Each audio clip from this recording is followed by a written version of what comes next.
I didn't expect to be in her kitchen that morning. I'd only moved in 3 weeks ago. Second floor, end unit with a leaky sink and zero clue how to fix it. Mrs. Rhodes, no, Clara, lived downstairs, the corner unit with potted plants that never seemed to die and wind chimes that never shut up.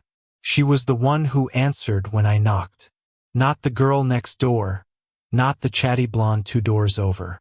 Her late 30s, maybe 40. Linen shirt, sleeves rolled up, a pencil stuck in her hair like she'd been mid-task. I thought she'd just hand me the wrench and close the door. Instead, she said, "You'll flood your whole damn floor. Just give me 5 minutes. I'll do it." She didn't wait for me to answer. Now I was standing behind her in my own kitchen while she crouched under my sink, muttering about amateur plumbing jobs. I was holding a flashlight with sweaty palms like a 6-year-old helping his mom. Every time her shoulder bumped my knee, I swallowed the urge to say something dumb. "You live alone?"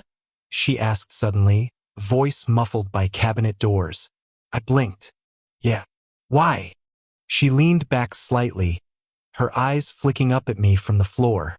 "Because there's a pack of women in this building watching you like a movie trailer." I laughed. She didn't. I could feel heat crawl up my neck. 3 of them came by yesterday, with muffins. I tried to play it cool. "Maybe I just look hungry." She sat up slowly. The pencil in her hair slipped out, clattered on the floor. She didn't pick it up. "You look lonely," she said. Something in her tone, was it soft, or just tired? Cut through the joke I was about to make. I didn't know how to respond, so I didn't. Instead, I watched her brush off her hands and stand. She wasn't trying to be graceful, but she moved like she knew people were watching, even when they weren't. She glanced around my apartment. The unpacked boxes, the mess, the cold coffee mug I hadn't touched since last night. Her gaze landed on a photo frame face down on the counter. She didn't ask. "You should let them down easy," she said. "The neighbors. All 3 at once?" I smirked, trying to lighten the mood. "I can't do that." Clara didn't smile. She stepped closer, not touching, just close enough that I caught the scent of lemon and sawdust. "Then don't." Her voice dropped. "Choose one." I didn't move. She didn't either. There was a pause. A sharp, hanging pause, like the moment before a dropped glass hits tile. Then her fingers, just barely, grazed mine as she reached for the wrench in my hand. "I should go," she said, but didn't take a step. And neither did I. Clara finally stepped back, but not far. She handed me the wrench like it weighed more than it should have. I could still feel where her fingers had touched mine, like the heat had settled into my bones. I tried to laugh again, casual, easy, the way I usually get out of awkward silences. But nothing came out. She looked like she was waiting for something, or stopping herself from saying something. That pause, I didn't know what to do with it. "Thanks," I said. My voice cracked, like I was 14 again. She tilted her head, just slightly. "You're welcome." That should have been it. But she didn't turn to leave. Instead, she looked at the stack of unopened boxes near the window and said, "You haven't unpacked." I shrugged. "Doesn't feel like home yet." She nodded like she understood, like she felt that too. There was something in her eyes. Not pity, no, I would have hated that, but something closer to recognition. Like she knew what it was like to be somewhere and still not feel in it. "My divorce papers came in the mail this morning," she said, all at once. Silence. She wasn't looking at me now, just at her own hands, resting on the edge of my counter. Her nails were chipped. I'd never noticed that before. I didn't know if I was supposed to say something, or just hear it. "Sorry," she added, like it was a dirty word. I don't know why I said that, but I did. Sometimes silence pulls things out of people, things they don't want to name. I said the only thing that didn't feel fake, "I don't mind." She nodded almost to herself, then walked toward the window, looked out at the courtyard. where the wind chimes were barely moving. It's stupid, but I didn't think I'd feel anything today. It's just a paper. But it felt like someone slammed a door I didn't realize I'd left open. I watched her from behind, the way her shoulders lifted when she breathed, the tired, neat way she stood, like she didn't want to take up too much space in someone else's apartment. And for a moment I forgot about the age difference, about the neighbors, about how this was supposed to be a quick favor and not a whatever this was becoming. "Do you want to stay for coffee?" she asked without turning around. I blinked. "I thought you hated the smell of mine." She half smiled. "Make it anyway." As I walked toward the kitchen, I felt her hand gently brush my arm. Barely there, but I felt it. "Don't unpack yet," she said softly. "I like it like this." I turned, the words on my tongue, the wrong ones maybe, but I didn't say them, and she didn't look away. The coffee was crap. It always was. Too bitter, slightly burnt. But she didn't seem to care. Clara stood near the window, cup in hand, the steam fogging her glasses just slightly. She hadn't said anything else since asking me to make it. But her silence didn't feel cold. Felt like something unfolding. I wanted to say something smart, something to break the tension curling in the corners of the room like smoke. But all I could focus on was the way her fingers curled around the chipped mug, the way her thumb tapped the rim once, twice, like she was holding back a thought. "You always watch people this closely?" she asked without turning. I swallowed. "Only when they say things like that." She glanced at me then, really looked, and there it was again. Not flirtation. Something quieter, sadder, curious. "You remind me of someone I knew when I was younger," she said. "He used to look at me like you do, like I was some kind of—" She shook her head. "Doesn't matter." "Like what?" She didn't answer. Instead, she stepped closer, only a few feet between us now. It wasn't sexual. It wasn't innocent either. "Do you miss him?" I asked before I could stop myself. That made her pause. "No," she said, "but I remember what it felt like, being seen like that." A sharp knock broke it. Loud, too loud, and we both flinched. Clara set the mug down too quickly. The clink echoed. "That's probably Danielle," she muttered, rubbing her hands on her jeans. "She always knocks like the building's on fire." "Should I?" "No. Stay." She said it too fast. Then softer. "If you want." I nodded, heart kicking hard in my chest. She went to the door. I stayed where I was. Through the hallway, I heard muffled voices. Clara saying she couldn't talk now, something about work, maybe tomorrow. A door shutting. When she came back, her smile was forced. A little crooked. A little embarrassed. "Sorry," she said, brushing hair behind her ear. She's the type who thinks every man under 30 needs setting up with her niece. I smirked. "She's not wrong. I'm a disaster." "You're not," she said too quickly. Then, realizing it, added, "You just don't know where you're going yet." And then, God, I don't know why, I reached out, just to take the mug from her hand. Nothing more. But our fingers met. Stayed there. Longer than they should have. "You should stop looking at me like that," she whispered. "I'm not," I said. And I was lying. We were too close. Close enough to feel the question between us. And then she didn't move away. The mug slipped between our hands and hit the floor. Neither of us flinched. The mug lay shattered on the tile. Pieces scattered. A dark splash of bitter coffee bleeding into the grout. But neither of us moved. She was still staring at me, not blinking. "That wasn't on purpose," I said, though my voice barely came out. Clara didn't answer.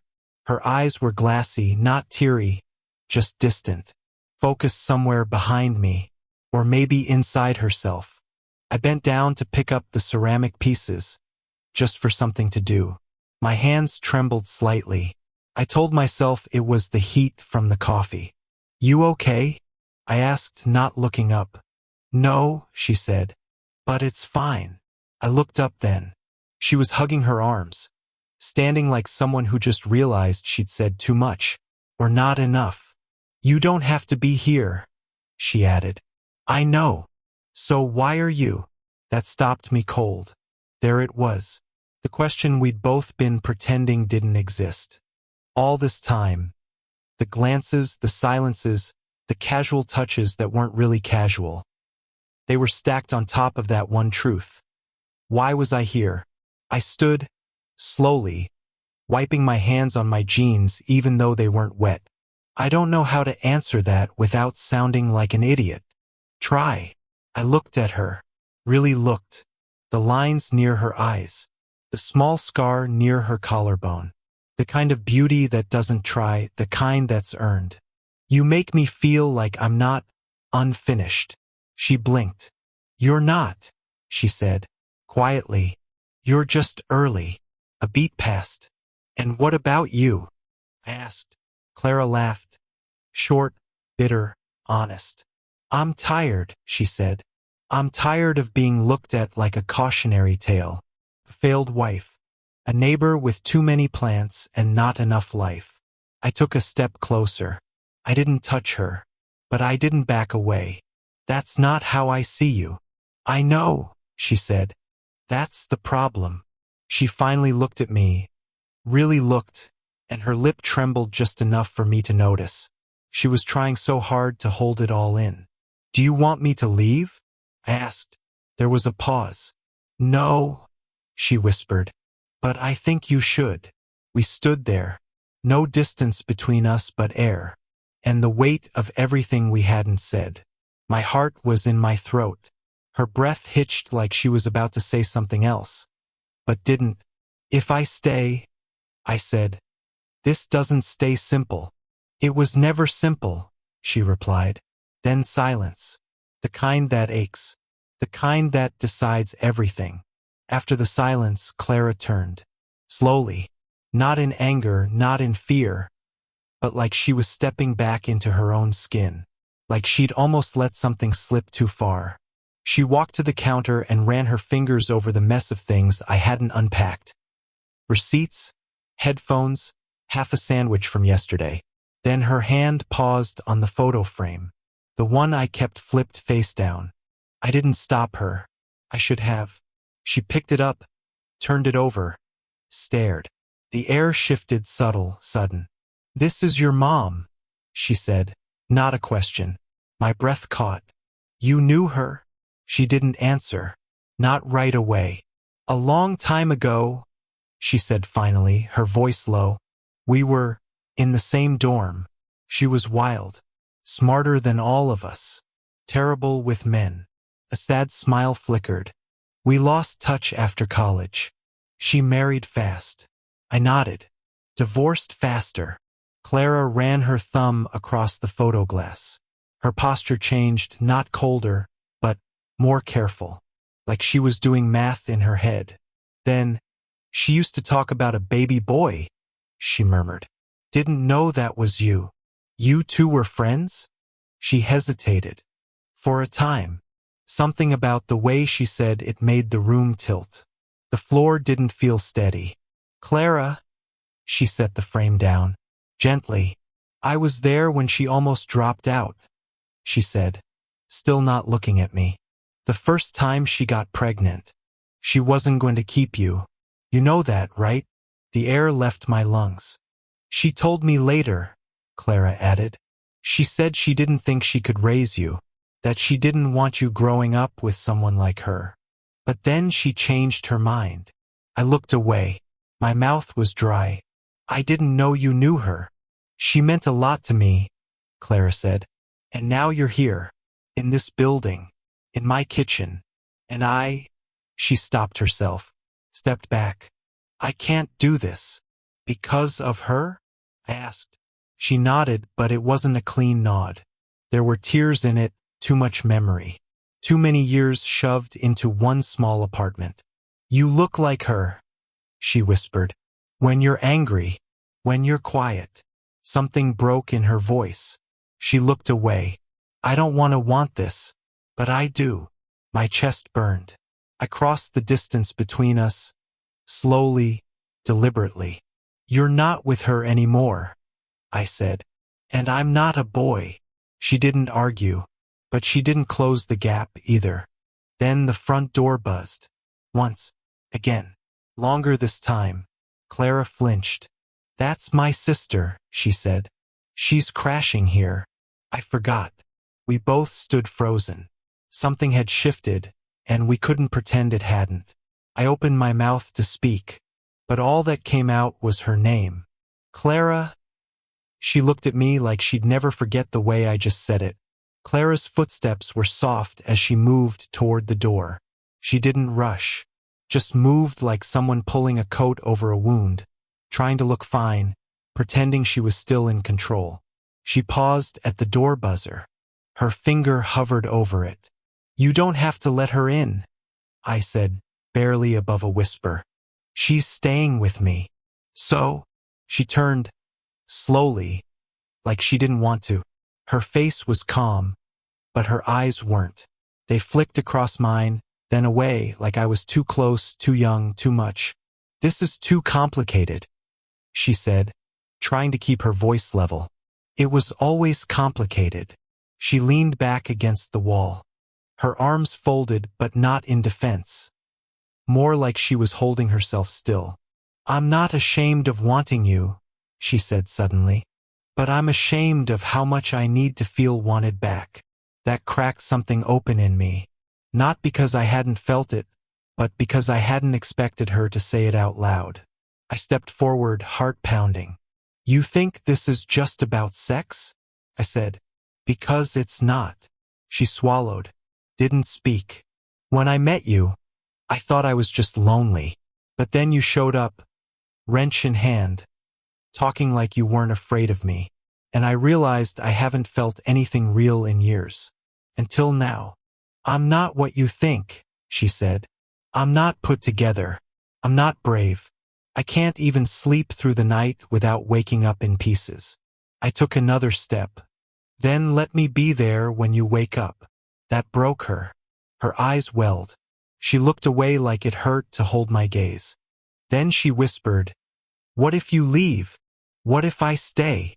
The buzzer buzzed again, louder this time, but neither of us moved. I reached out gently and placed my hand over hers. Her fingers didn't pull away. We don't have to figure everything out tonight, I said. But let me sit with you, just for now. Her breath caught. She looked at me like she didn't trust it, didn't trust herself but couldn't stop. And then, finally, she nodded. Okay, she whispered. Stay. We sat on the floor. No kisses. No grand declarations. Just two people who had nothing figured out but who, for once, weren't pretending otherwise. Her shoulder brushed mine. She didn't move away. Neither did I. Somewhere in the hallway, her sister knocked again. Clara closed her eyes. I'll deal with it tomorrow, she said. Then added, quieter, Stay the night, but don't make it mean everything. I won't, I said. But I hope it does anyway. I woke up on the couch. Not because she told me to sleep there, because I offered. Because it felt like the right kind of space to give. Clara had gone to bed hours before, after sitting with me in the kitchen, wordlessly watching the coffee stain dry between us. She didn't need comfort that night. She needed presence. And maybe I did too. The morning was quiet. Early sun slipping through her curtains, birds outside arguing like always. The wind chimes tapped gently. My neck ached from the couch cushions, but I didn't care. I got up, barefoot, wandered to her kitchen to make coffee. My awful version. She had better beans, of course. Left a note stuck to the tin. Use these instead. You're young. You can learn. A smirk pulled at my face. Clara appeared not long after, hair messy, robe tugged tight, sleep still soft in her eyes. She looked at me like she wasn't sure if it had all actually happened. Then she smiled. You stayed. You asked me to. She nodded, sipping from the mug I handed her. She didn't even grimace this time, We sat on her worn-out love seat, knees almost touching.